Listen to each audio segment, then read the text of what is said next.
의원님 여러분, 이재명 정부 인사 참사가 계속되고 있습니다. 그런데 오광수 민정수석은 공무원 출신이라 그런지 곧바로 사퇴를 시키더니 온갖 비리 범죄투성이 김민석 총리 후보자는 자기들 편이라고 생각하니 끝까지 버티겠다는 태세입니다. 김민석 후보자의 문제는 기본적으로 도덕성이 심각한 상황입니다. 그런데 문제는 도덕성만의 문제가 아니라는 데 있습니다.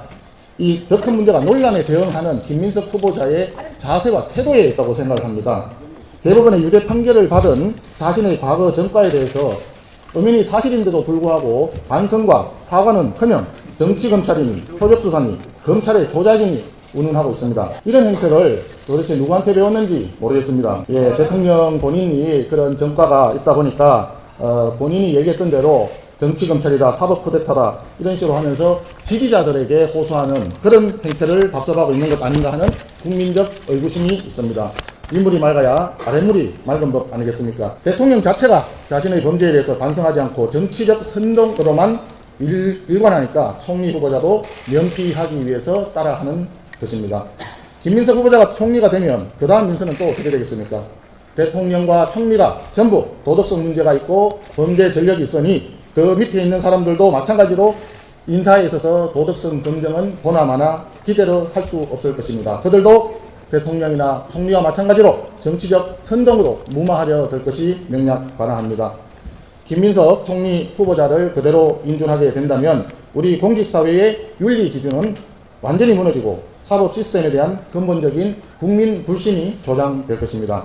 김민석 후보자의 대응 방식뿐만이 문제가 또 아닙니다. 더불어민주당의 대응 자세는 더 심각한 잘못이 있습니다. 어저께 더불어민주당 정책위 의장이 인사청문회법을 바꾸겠다고 얘기를 했습니다. 이재명 대통령에게 불리한 재판이 계속되니까 형사소송법을 바꾸겠다고 하더니 김민석 총리 후보자의 도덕성을 검증하고 국민적인 의구심이 커지니까 이제는 청문회법 자체를 바꾸려고 합니다.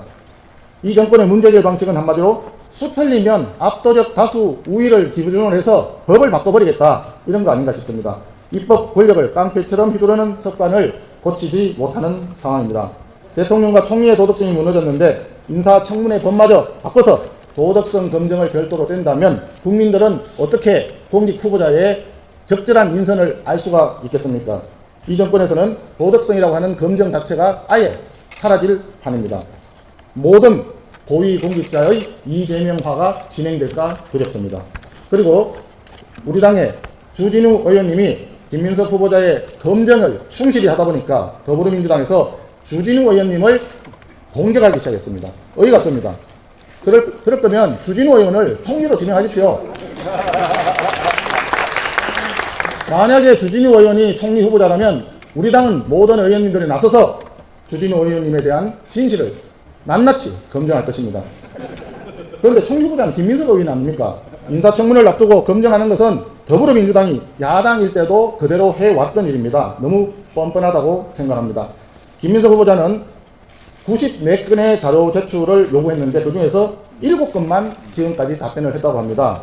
더불어민주당이 작년에 통과시켰던 국회 정언감정법 혹시 개정안이 기억하시는지 모르겠습니다.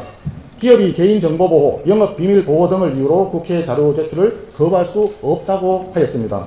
기업은 본인들의 자료 제출 요구를 거부하면 처벌하겠다 이렇게 법을 고쳐서면서 자기들은 공직 후보자에 대한 인사청문회 자료 제출 요구를 아예 거부하고 법마저 바꿔버리겠다는 이런 극단적인 내로남불 자세 국민들께서 용납하지 않으실 것입니다. 뻔뻔한 사람이 성공하고 윤리를 지켜온 사람이 손해보는 사회는 대한민국의 미래를 담보할 수 없습니다. 그래서 이번 김민석 총리 후보자 인선 문제는 반드시 근본적으로 재검토되어야 한다고 생각합니다.